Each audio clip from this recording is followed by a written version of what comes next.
All right.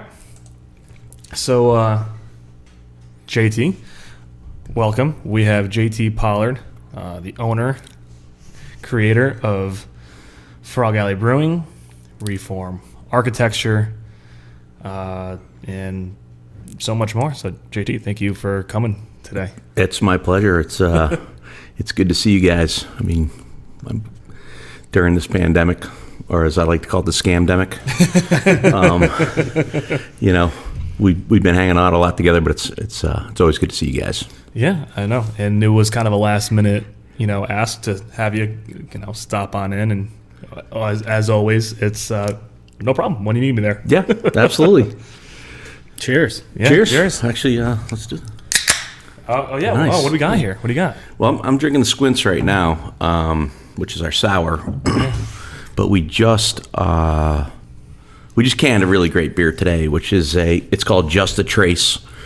It's our stout done in Buffalo Trace barrels, which if you know bourbon, Buffalo Trace is not only makes Buffalo Trace, but they make E.H. Taylor's and Blanton's and a number of other great small batch bourbons.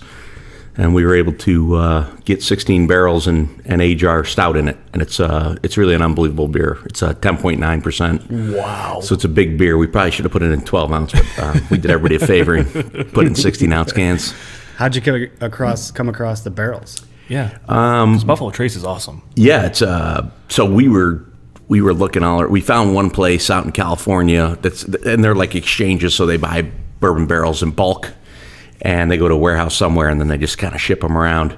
But I was fortunate enough that deal kind of fell through. I went on the Buffalo Trace website, and the owner's email, the CEO's email was on the website. I just emailed him.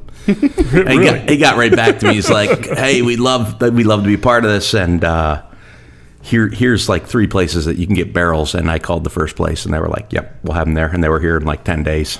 Just like that. Just like that. And the best part about it is that we pulled like 3 growlers of bourbon off those barrels. It was 140 proof, and it was just so good. I mean, insane. Must have been quite the hangover. Well, I don't remember much after drinking it, but 140 proof. I mean, does that burn going down? it was really smooth, Really? which was a surprise. Which I thought was surprising because Yeah. I thought it'd be really hot, but. Right? You start thinking like absinthe and stuff like that. Yeah, no, it was unbelievably good. It was smooth, and right out of the barrel. So they're like some wood chips that we'd filtered out with a coffee filter. Oh, really? But, yeah, That's cool. and then this just came off today. We just canned it today. So the long story is it went into 16 bourbon barrels. Yeah. And then we put in a fermenter for a day, and then we shot it over to the bright tanks and carbonated it and canned it today. So it's All right, I got to try one of those. yeah. Is that something that you're going to continue doing? Can you still get those barrels after you're done with this batch, or? Yeah, so now we got the connection, and we're actually going to send some of this down to the owner of Buffalo Trace, which I think is kind of exciting. Oh, And wow. That's dangerous. it's really smooth. And but yeah, we're actually going to reuse those barrels and do a barley wine, Okay. which is just finished in the fermentation tanks. So that got put into the barrels today, right as soon as the stout was moved. That got put into the barrels today, and that'll be done in, I think, like maybe 3 to 4 weeks. That'll be done, and that'll be coming out, and that'll be another, like, those are high alcohol beers. They're like 10s, 10s and 11s. So they're the highest alcohol beers we've done. Our Skull Frog is like 8. Most of our IPAs are around 6, and these guys are like up in the 10s. Wow. Now, how do you get the alcohol content that high? Well, is it like I'm an an architect, but it's all about sugar and fermentation and some science that Rich Michaels, our brewer, is unbelievable. Yeah. And it also, I mean, you get an increase because of the bourbon. You get like a 2 points of increase because of the bourbon in the barrel. So, you do? Okay. So it's like absorbing that from the barrel. It's kind of wicking it off the barrel. And none of that gets lost in the actual brewing process. It's just because No. it's being aged in the barrel. So what it does is you go on the front side of the brewery, where we actually are mixing the mash and send it through the filtration process and boiling it, and then it normally goes into the fermenters, but instead of that process, once we got the wort, we put it into the bourbon barrels, and then you let it age, and then you put it into the fermentation tanks. Okay. So, I mean, I went through that tour at least 100 times. I should know this by now. yeah. Me too. What about the other ones you got there? So one of our staples is the Refresh, which everybody seems to really love, and that's been tweaked. So it was our first beer we made at the brewery, and Rich has been able to get a constant stream of the hops that he wanted. Now, when we first started, we were kind of fighting for hops, and you're getting going, and you don't always have everything you want. So he was kind of putting together a hodgepodge, and now he's got a streamline of hops so it's very, very consistent now, and he has it where he wants it. And then I also brought the Winter Ale, which is a big beer. It's a 7% beer, served with a cinnamon rim in the tap room, and it's phenomenal. We just went down in New York City in distribution with our distributor down there, SKI, and they immediately sold out of that. So that was the biggest seller. Yeah. Wow. I mean, your Harvest Ale in October was it was freaking delicious. That I'm already missing that beer. I really like that. So, but what I enjoy is like a lot of that flavor, profile kind of just goes over into that as well. In that aspect, these are similar beers. The Harvest and the Winter are similar. This one's got more ginger notes. The other one had more cinnamon notes. Yep. But they're very similar in makeup. That's so cool. Yeah. And our good friend Bobby Malozzi did this label, which I think is really cool. Yeah, he's phenomenal. He's a great artist. It's like an ugly sweater, but not ugly at all. Right, but kind of beautiful, right? Yeah. So we have the Buffalo Trace labels were done by a gal in my office, Sarah Neiman, and she does a great job as well. Yeah, those look good too. We do some in the architecture office, and Bobby seems to like doing it. So well, let him. Yeah, let him. He does a great job. Yeah. He did what other one did he did? The watermelon crawl. Okay, yeah, which really came out great too, I think. Now, do you think that can art helps in the selling process? I don't know. With some of these, with some of the younger guys, I think they're buying it for the label, and that's okay. Yeah, that's me. I've always gravitated towards, I want like our logo like front and center, and I want you to be able to know what kind of beer you're buying. So I want it to say IPA big, and I want the frog big, and I just want you to get used to seeing that all the time. You'll notice all our apparel, everything is like the logo's right up in front, and we just want you to want to keep hammering that on you, and because I think when you taste our product is superior to other breweries in the area. And Rich Michael's been doing this for 25 years. He's trained half the brewers in this area. He was the original brewer at Founders out in Michigan. They have award-winning porters, and he brought that to us, and we've already won awards on our porter and the Refresh. And I'm sure this bourbon barrel will win something. It's unbelievable. Well, we're going to find out by the end of this podcast. You may be laying on the floor. Well, normally we start each episode with a simple question, and that is, if money didn't exist, what would you be doing right now? Wow. Right now, money doesn't seem to matter, does it? I mean, what I've found is nobody's paying you, and we can't pay anybody because nobody's paying us. So it's, I think I'd be doing exactly what I'm doing now. I really love what I do. I'm first and foremost an architect, which I really enjoy doing. We've done a lot of projects in the city. We've done Mohawk Harbor, Center City, a lot of the buildings on the 400 block around Proctor's, Transfinder. So basically Schenectady. Yeah, a lot. I mean, there's a couple architects down here that are really great and do a lot of work, and I think we've all worked well together. Yeah. Of course, my favorite project is the Mill Artisan District, where Frog Alley sits. But I think I'd be doing what I'm doing now. I wish I had a little, right now money's a little tight for everyone. I mean, yeah. We're here when I should be open. Well, I mean, they basically shut the country down, and that's of no fault of our own. I mean, and I think we're just all trying to survive. We're in survival mode, right? Yeah. Did your family have a background in construction and architecture before you, or? No, not really. So my dad was a nuclear physicist. Was on the submarine design program at Knowles. Really? and I don't know. I was always gravitated towards construction. I worked on framing crews. I worked with plumbers and electricians, so I got a real good feel of the construction industry. But what I really liked is the design portion of it. And Did you go to school? Yeah. I went to University of Kentucky, and that's a 5-year architecture program, bachelor degree. Makes sense. You like Kentucky bourbon. And I love Kentucky bourbon. So, my dad grew up about 60 miles south of the University of Kentucky, and I just was always down there and always had the gear, and I liked it. And the architecture school was phenomenal, so it was a natural fit. Yeah.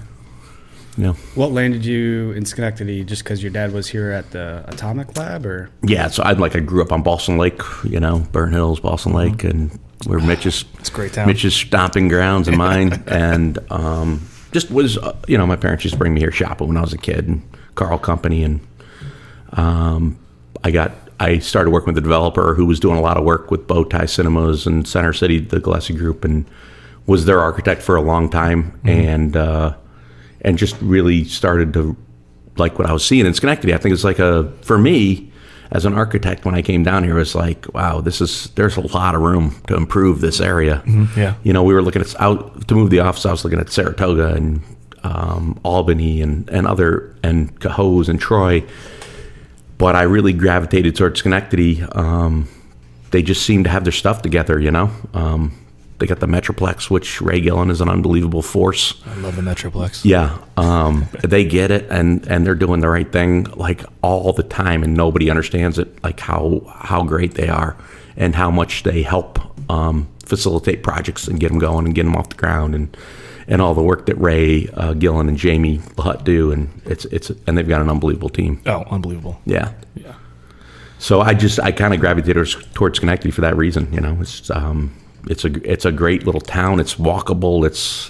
The footprint is small enough where you're not trying to change the world, but maybe we could change it a little bit here and make it a little better. So, was that your first place where Reform is right now, or did that move from somewhere? So the guy I bought out was a guy named Jim Smith. It was a firm before. Yeah, it was a firm before. Okay. It was a number of different names, but it was in Burnt Hills, right by the Methodist Church on Lake Hill. Yeah. And wound up, buying him out. He didn't want to sell the building, so I said, well, let's sign a 2-year deal. We did. And in that 2 years, I decided where I wanted to be, which was Schenectady, and we built, in those 2 years, we built an office building, so we're still there. Was that always, you got done with schooling. Did you live anywhere before? Or did you? Yeah, my wife and I lived out in Telluride, Colorado for a couple of years. Oh, really? And we had this crazy house it was 11,000 feet elevation. It was just crazy. So worked out there for a while. Was the air thin? Yeah, it didn't bother me, but my wife is super fit, super in shape, always has been, but it really bothered her. Yeah. Mount Marcy's 5,000 feet, Merck? Yeah, I think the highest peaks in New York are 5 or 6. This was even the air gets thin there. Yeah, Thinner. it's so if you look at a Coors Light can, there's that cool mountain that turns blue or whatever. Yeah. That's Mount Wilson. That was across from our house. Oh, wow. And it was beautiful there. It was very scenic, very majestic. Yeah. Did you ski or snowboard? Yeah, I did a lot of skiing. I was never a snowboarder, but No. did a lot of skiing there. Telluride's one of the most vertical mountains in the country, and it was just insane. So that was what I was 94, I think, 95. was snowboarding even a thing then? It was just getting started. So were they the rebels on the mountain? Out there, it was just everybody was crazy. Okay. I don't think there was one that was more rebel than the other. I tell this story all the time. I went into work one day. The first year I worked on a framing crew because there was no job for architects. So I actually ended up building the office I worked in. That was the deal I cut with the architects. So we get some snow. It was a foot. It wasn't a big deal. I drive into town. I go to work. Building's all locked down. I start working. I didn't really know what I was doing. It was my first week or so. How old were you? I was probably 25. Okay. And I was like, what the fuck's going on? So I finally was able to get a hold of my boss who worked up in Boulder. And I was like, Dan, what's up? He's like, well, it's powder day. If you get more than 6 inches of snow, everybody just assumes you're going skiing. Really? And nobody goes to work. So I was like, oh, that's kind of cool, but I don't have my skis. But so that was the mentality out there. Thanks for the memo. Yeah. And nobody let me in on that one. Welcome. Oh, man. What got you to rehab the building where Frog Alley is? I mean, so our first so there's architecture and then there's development, right? And then you always you're trying to control the architecture and make the architecture as good as possible, which is difficult when you're working with developers, because they always want to cheapen things up and kind of, strip it right down so it's bare bones, so they can make the most money, which I completely understand. That's understandable. And everybody gets it, but architects look at the fabric as a little bit different. We're looking at the fabric of the community as we want to build buildings that are going to be here for 100 years or 150 years, where these guys are looking to build buildings where they make their money in 30 years and they get out, and it's and then you got to redo them. So it's a different mindset. The first project I did was 151, where Tim runs 151. I bought that building out of foreclosure from the city, and really, and Tim runs 151, and we helped him get that off the ground. And then my wife Michelle has a yoga studio above it called Studio 4 Hot Yoga. Mm-hmm, yeah. And then we have the pretty popular. Yeah, it's really, she's doing great with that. So, and then we have Harry and Haley, right? Yeah. running the brewery. So yeah. So that's like a little. It was a really nice little project. I mean, what did it look like? Was it just run down, dilapidated, just old tire? Yeah, it was a tire store. Was it Firestone or something like that? I was we went to lunch with this guy. He was head of development at the time, and we just went. We always go to lunch or something, have a couple beers together. And I was like, Steve, what do you got in the city that's, I'm looking for a little project. I don't want anything nothing crazy. Too crazy. I just want to do something, to help the community and, whatever. Come up with some concepts and ideas. Yeah. And he's like, well, I got that. And we happened to be walking back to City Hall, and you could see it from there. And I was like, well, how much is that? And he's like, well, I don't know. I could, let me look it up. So we went in and looked it up, and I was like, I'll take it. And he's like, really? I'm like, yeah, let's do it. Yeah. And that's been really a home run, I think, for the city, honestly, because it starts to push. You always look at the stone in the pond, right? Mm-hmm. Yeah. If Proctor's is where the stone lands, and you build out those waves as they go, that's where you want to be as close to that stone as you can. That makes sense, yeah. And you want to make those rings as good as you can. And I think where I've always been surprised that like J Street's always been like, it's finally starting to come around, you're a big help to that, but it's like we got it. I know. That little walkable spine is so nice, right? The Proctor's. And I think we just need to enhance it. I want to see it become the next Caroline Street. Me too. I mean, I'm 3 blocks away with Frog Alley, but I still think it's special, Of course it is. And I've always been the guy that says, hey, we want more bars, we want more entertainment, we want more stuff, because you got to have a nightlife to people want to live here. Yeah, you got to have the benefit. I think some people get so tied up with, we're the guys down here and we're always going to be the guys down here, and I think that's the wrong way to think about things. It's like more the merrier. When I was in college, which was a million years ago, and we were home for the summer, we would be like, let's just go to Saratoga. We didn't know where we were going. Well, we were Burn Hills guys, you know, and that's where we went. Yeah, but now all the Burn Hills guys are coming to Schenectady. They're all coming here. And I think that's what I'm talking about. Yeah. It's like they don't need to know they're coming down to go to J Street Pub. They just need to go down. And come down here, and hey, maybe they're going to. They go to Frog. They come to here. Beer Garden, or maybe they're going to Frog Alley, or bar hop. Yeah. Or maybe, you're having some dinner at Johnny's or Grano, or, all these places are phenomenal. What I've always really liked about Schenectady is the fact that, when you go to Saratoga, don't get me wrong, I used to live there, I had a good time, but, you're on one block, and that's it. Obviously there's great places around, but that's it. Yeah. Here, it's at least you get a bar, let's go to the next place. You at least walk somewhere. You know, you're walking a couple blocks, and you know whether you find that better or not. I enjoy it. Right. You're walking, just bouncing around a little bit. You're walking with people, talking to people. You know, until you get into the next, you know, busy place, which is normally you. Well, I got to tell you this. It's not right now. That's why I shut this place down. Jesus Christ. This thing has been crazy because during the summer when we could, you know, we try to follow the rules as close as we can, and You guys did phenomenally. what we were doing is they were allowing a 5-piece band, so we were having a band on a full stage with the 12-foot separation and the tables spread 6 foot apart and social distancing, but we were able to get 250, 300 people out, and But your place can hold like 700. right, Yeah, right. yeah. But when we were doing it outside, it was like Yeah. we were able to just spread everybody apart, which I think everybody appreciated, and now you're inside, and it's like I just think people are like a little bit like nervous about coming out. Well, You know? it's warranted. Yeah. I gotta So- go turn that ice machine off. So did you get the Frog Alley building through foreclosure too? Yeah, actually, I did. I had assembled. Let's see. I think I bought 17 properties down there. They weren't all different owners, but there were 17 different properties. And I had them all under contract, but I really didn't feel like I could do the project and make it significant enough unless I got the Breslau's building, which is the big building where Frog Alley sits. Okay.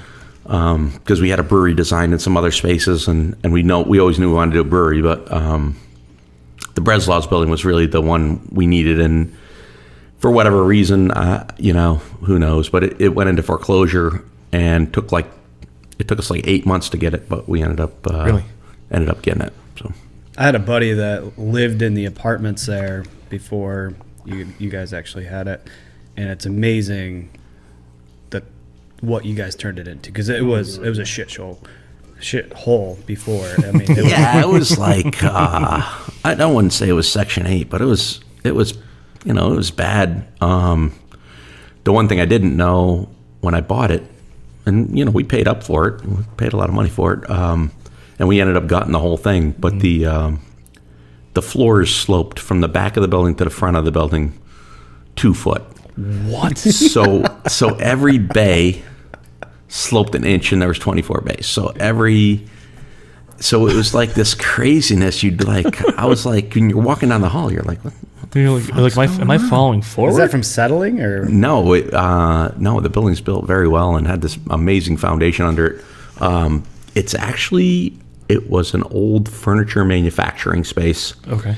And from what we've researched it, they had this elevator core in the back and one in the front. And what we think they would do is they'd bring the raw materials up in the back, and then as they'd assemble it, they would roll it down the floor, and then they get finished product at the front of the building, okay. and then drop it out down the elevator, and then give it to the customer on State Street. And do I know that's 100% accurate? No, but that's the best we could figure. Mm-hmm. Wow. But they also made like caskets during the Second World War, and there's a great Really? history in the building. Yeah. Wow. So, Do you wish you kind of just knocked the original building down? you know, I don't think I really saved much, honestly. When at the end of the day, with leveling the floors, and you know, Yeah.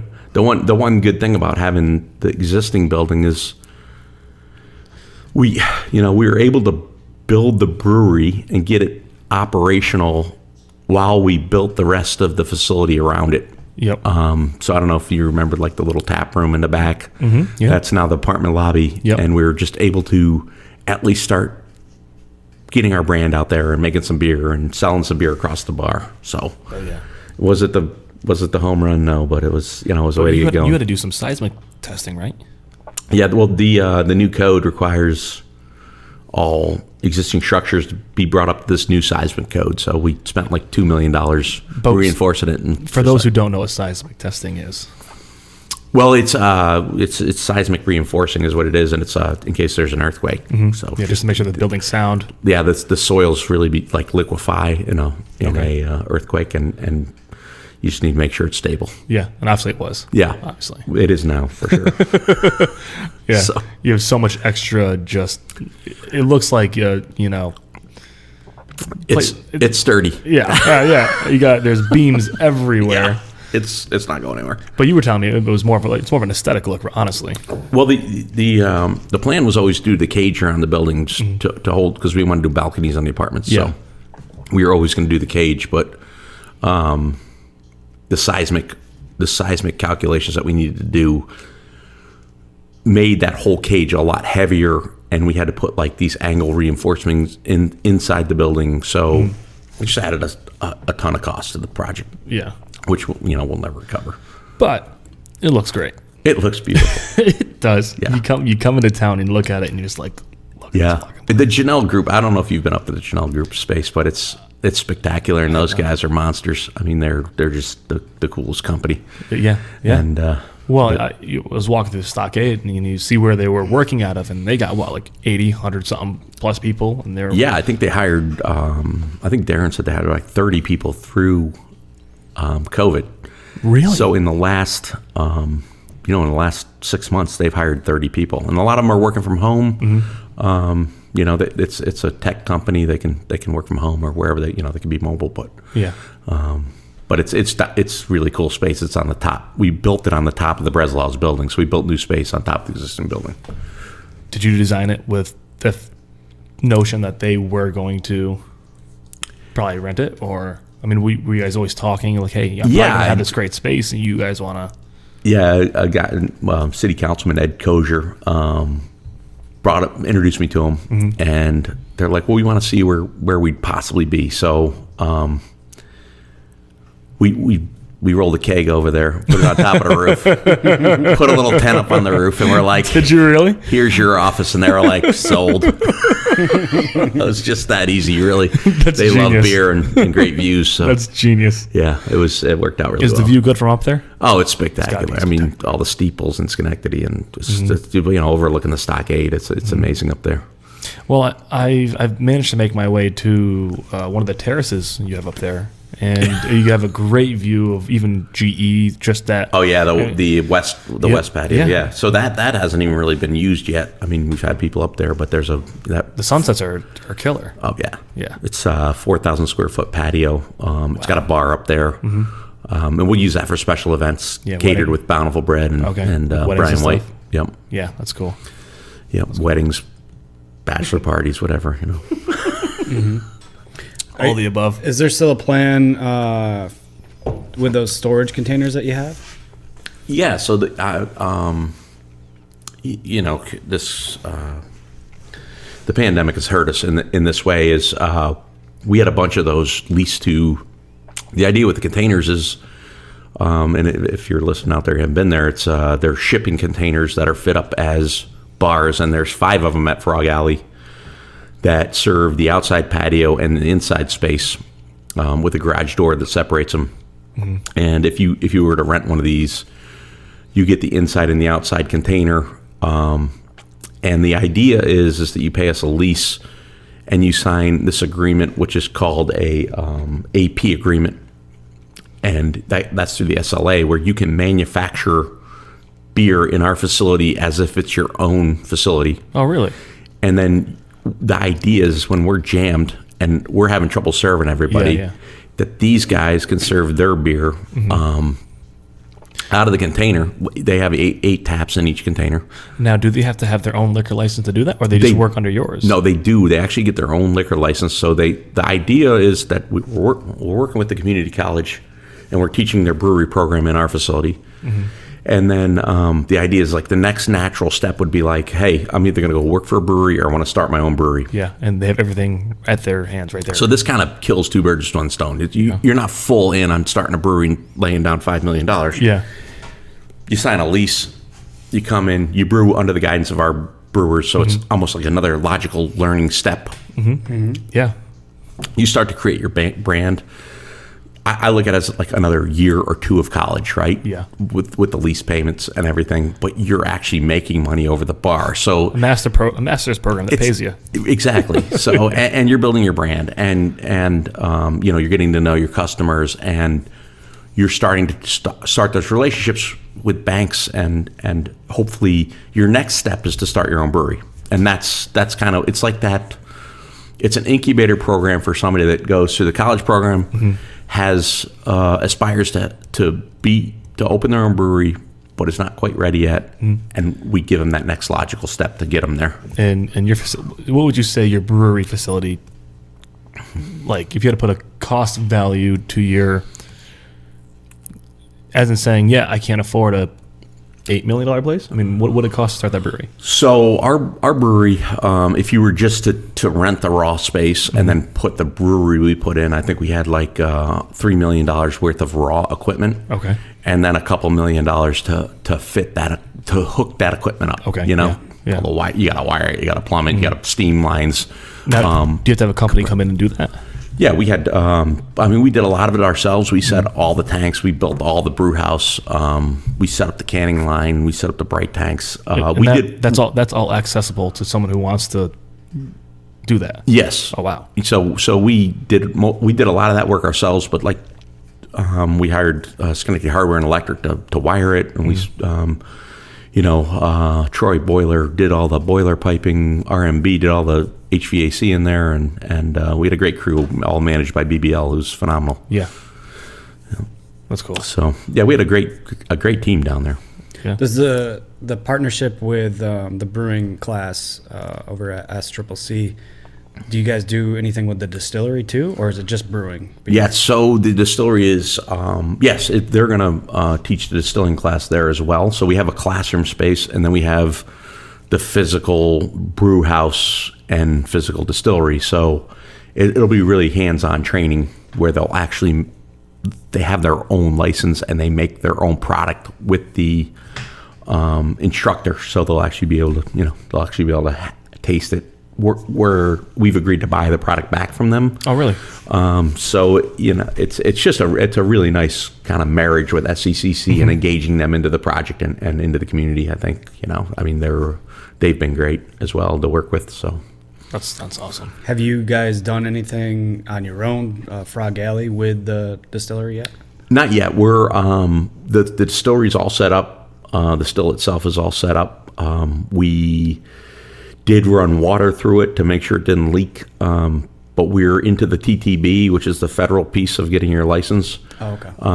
And expecting to hear back from them within the next month, and then we'll go to the SLA, and we'd hope in a couple months to hear back from them and get going. So, do you guys have a plan with it, or are you just going to tinker with it? And our main plan is really servicing the liquor sales across the Frog Alley bar. So.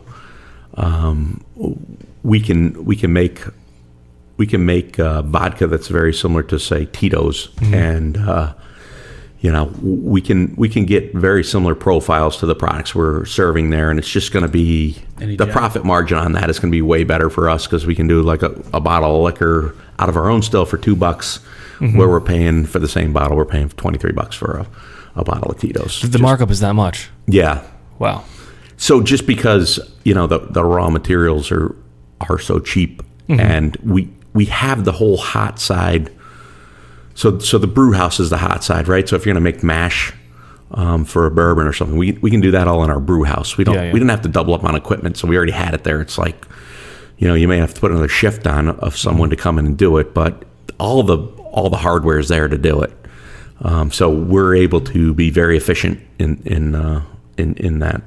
In making those products.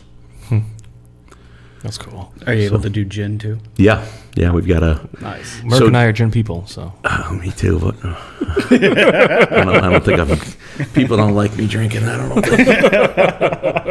know. So the gin, gin is made very similar to vodka. Like vodka, you run it through the 20 plates, the columns. Oh yeah, I don't know obviously. So there's like these big tall columns with these glass. Things, and you run it through the plates, and so vodka and gin come out at 190 proof. Oh wow! The only difference with gin is you run it through the gin basket. Oh, so it's just like juniper berries in a basket that it runs through and flavors it. Oh, so it's basically vodka with juniper flavoring. with whatever flavor, and that's the difference. yeah. Is there a reason why the junipers Make you crazy?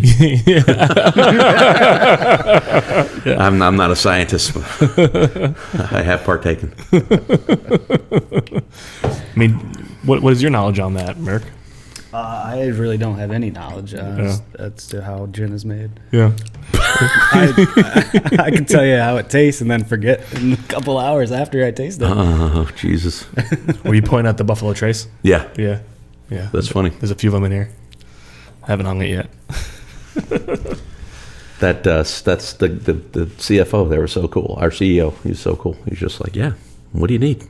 It's my favorite bourbon. Yeah. Our Americanized friend Joe got us onto it, and so it's actually normally allocated. And what I think what happened one time was there was somewhere up in the distribution part of it. I've asked when I first opened. I'd ask almost every week. I was like, "Hey, can I get any Buffalo Trace?" And my liquor reps was like, "Is that a serious question?" You're like, "Obviously, no, it's not. You can't because it's allocated." And then about, I'd say a year ago at least, a truck rolls up, and a guy's trying to deliver like 9 cases of it. Now, I don't think I've ever bought 9 cases of anything. I don't even think I go through 9 cases in a month or 2 months while I'm here. But he comes up and he goes, "Oh yeah, we've got 9 cases of Buffalo Trace for you." I go, I'll have one. Yeah, I was like, I'll keep one.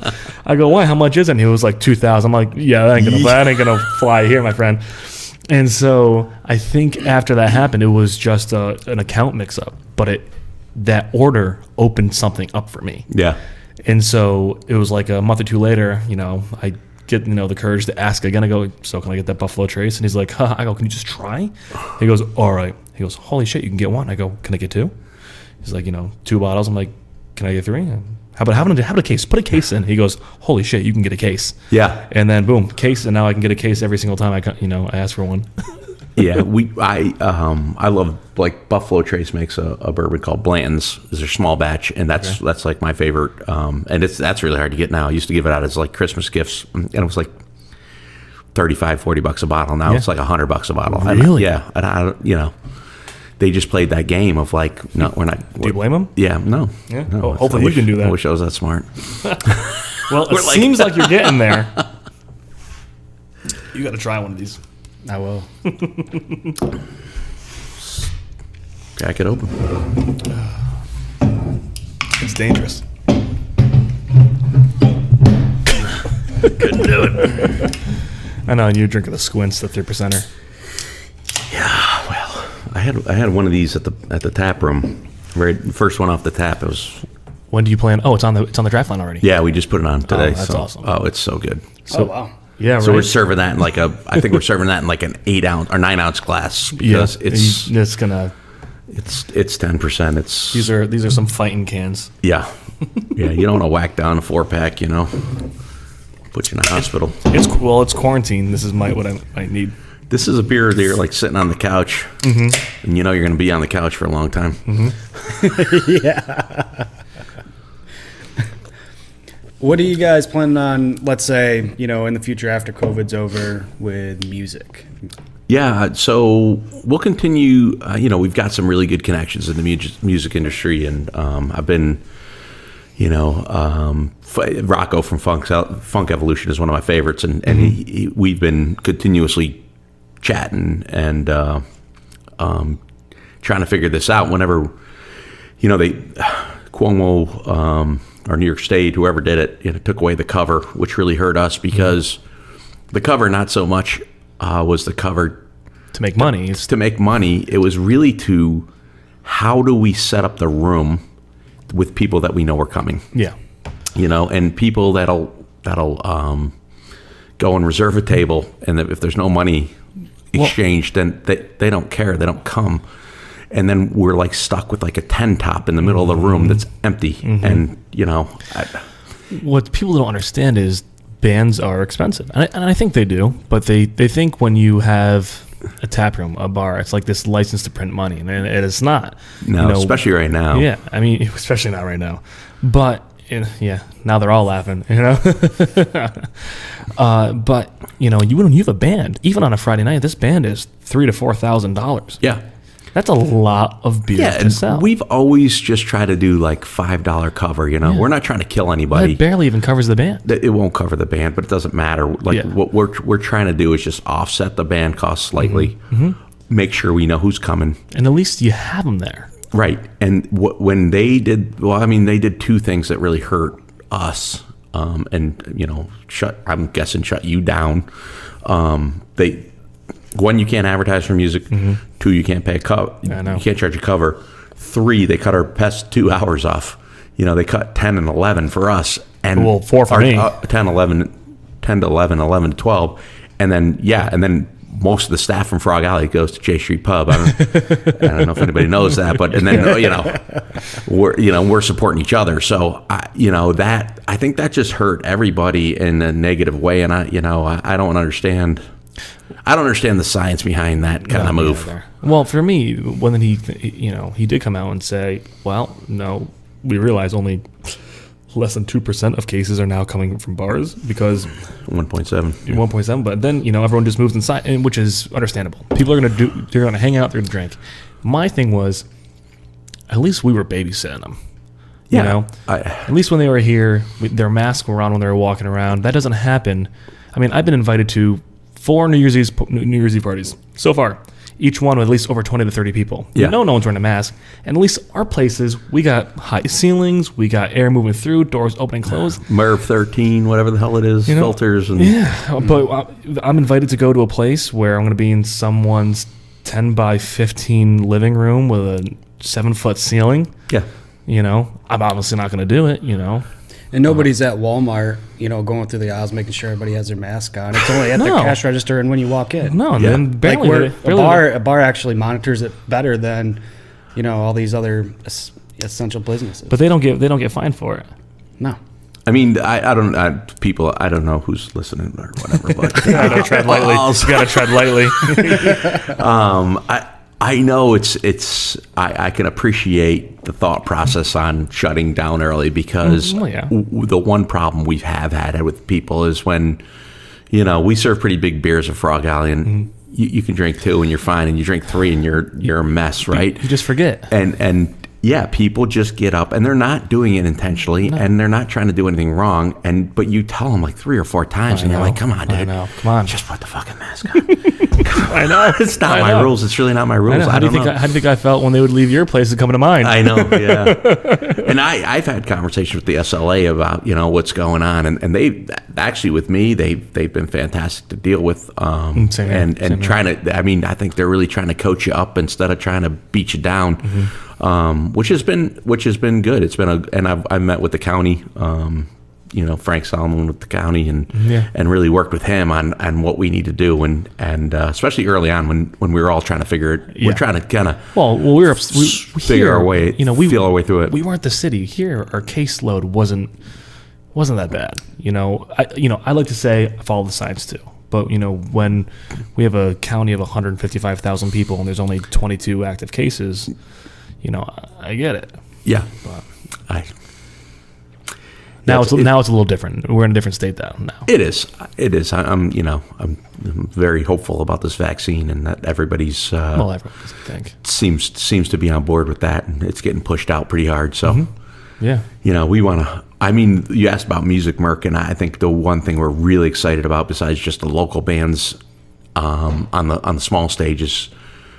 If anybody came to Frogtoberfest, we're planning on doing 12 to 14 events a year that are, national touring acts that are coming either like routing from the city to Montreal or routing from the city to Boston or routing from the city to Buffalo, and we're going to be a stop. Yeah, and really? And it's out there. I mean, we had Granger Smith, which got canceled the March 18th, the day they shut the country down. Yeah. We canceled Granger, but that's rescheduled this May, if we can do it. And if not, we're going to push it to June. But we're really excited about that and about getting, we have that 2 acres of parking in the back that it's. So you can't park there like 12 times a year. So that's going to be an event space that I think is going to be a lot of fun for everybody once we can get this rolling again. This area really needed that. As much as Upstate Music Hall, I love the place. There's a lot of great history with bands and stuff there, but a better venue is needed around here rather than going into a old Kmart building. It's going to be the way to call that one out. It's going to be a block party feel. It's going to be the right band. We had some great guys scheduled. I mean, Get the Lead Out, Granger. We had Truckers. I can't remember. We had like 6 bands scheduled that were unbelievable. Yeah. So we're going to get back on that and really hammer that portion of our business. I can't wait. We set up a whole nother company to deal with that. Oh, really? Yeah.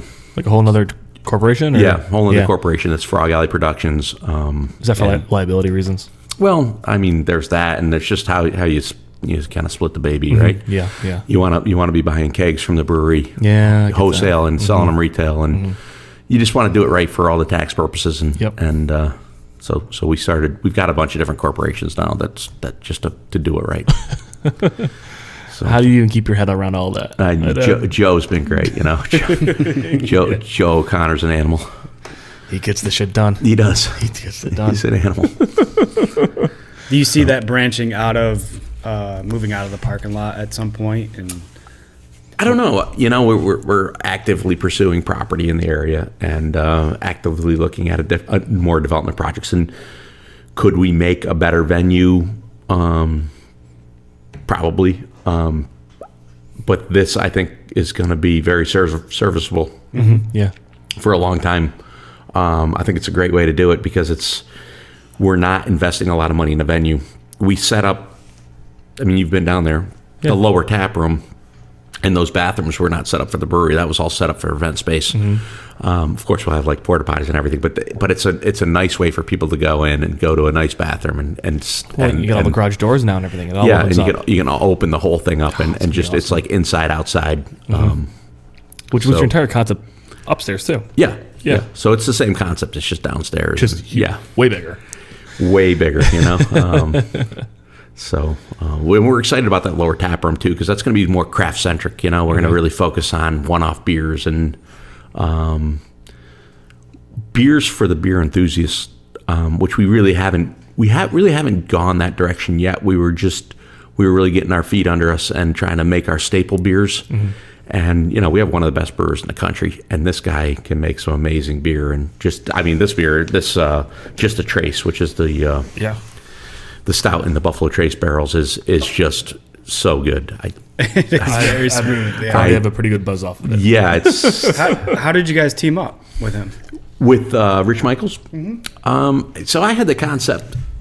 I mean, when I originally did this, I wasn't getting into the brewing business. I was a developer trying to find a brewery that would come into our project and operate a brewery. And, we talked to some of the bigger names in the area, and Druthers went down to Mohawk Harbor. We were talking to them, which, we designed that space as well, and we're happy for them that they went down there.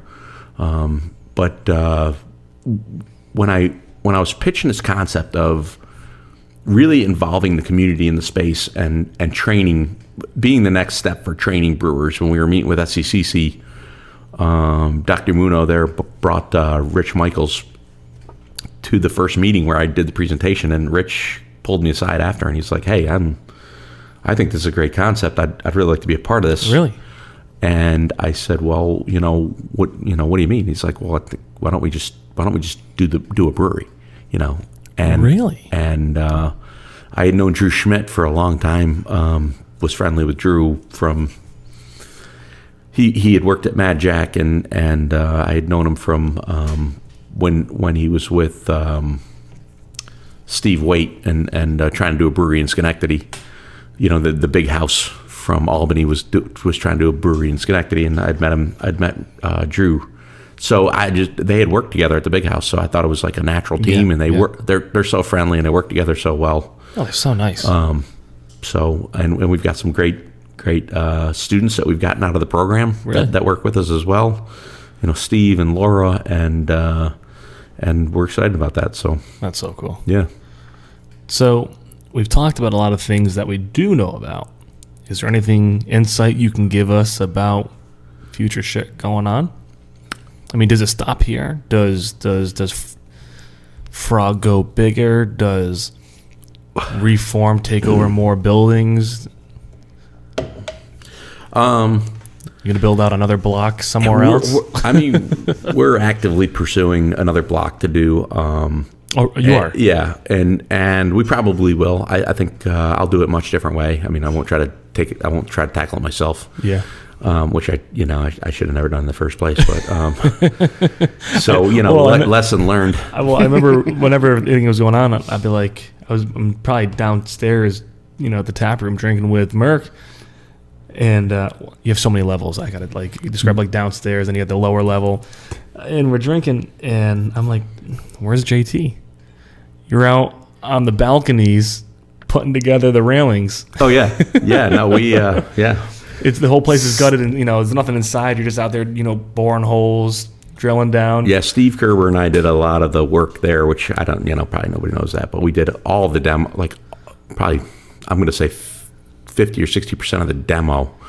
Well, if they went to the temporary tap room, the slideshow kind of showed it all. Yeah, right. So, but I'll never do that again. That was a one-shot deal. Yeah, we've got some other projects on the boards in Schenectady that we're excited about. Yeah, we're just we got to get this one repackaged, refinanced, and we'll move forward from there. But on the brewery side, we are looking at some expansion possibilities. Oh, really? So around here, Druthers has their model where they're like coming around and they're doing a lot around the Capital District. We're probably. We'll probably go 3 hours out.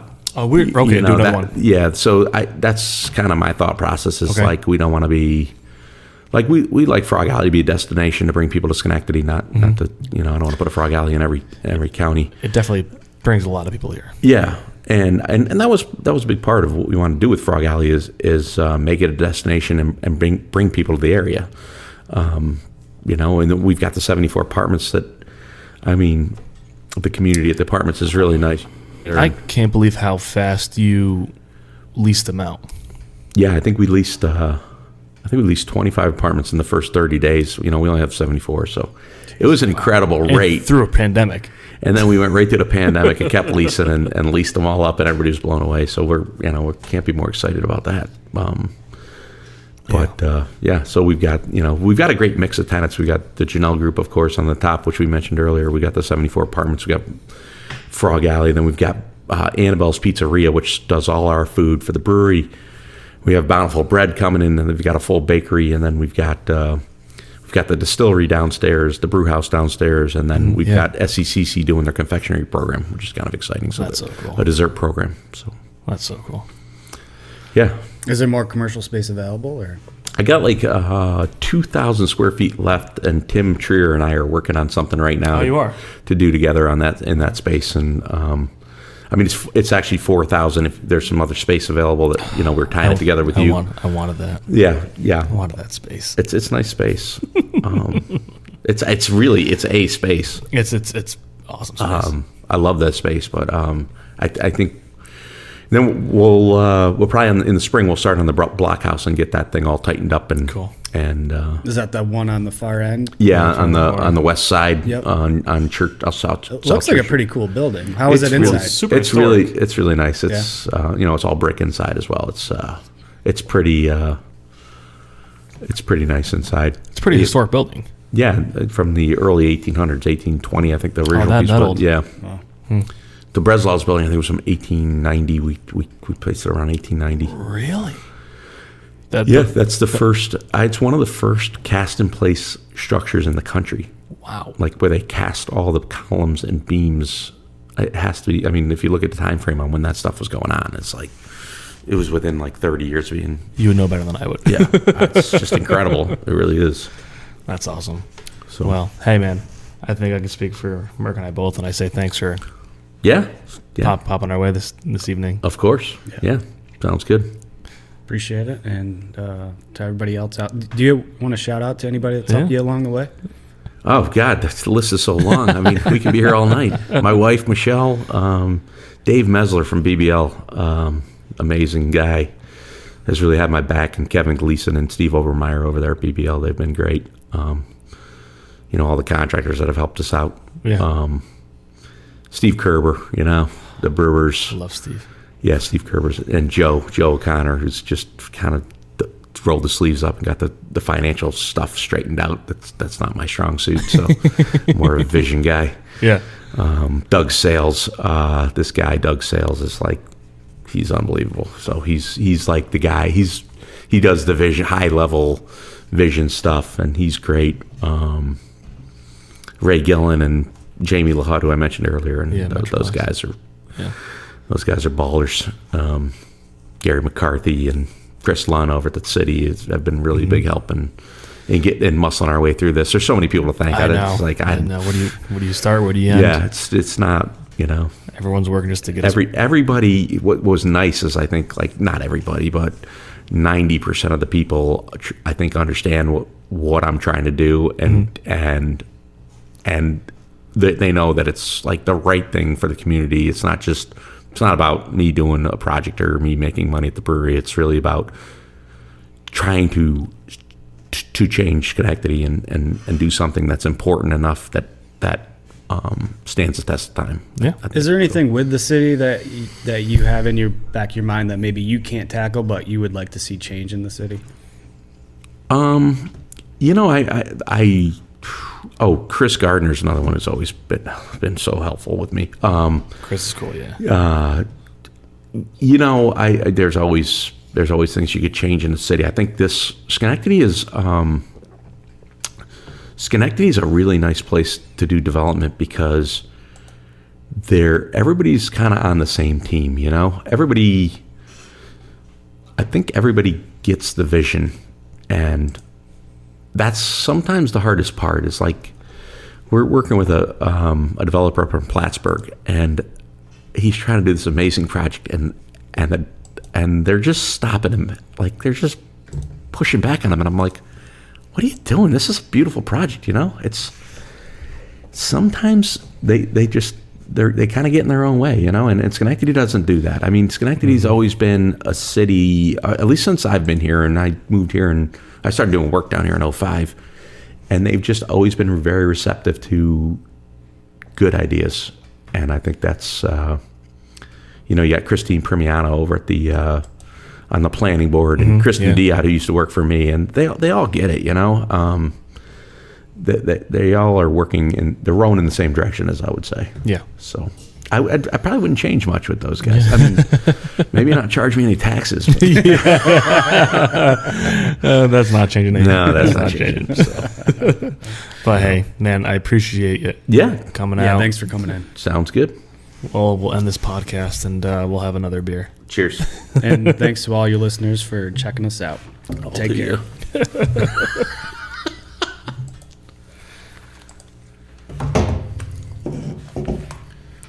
Hold.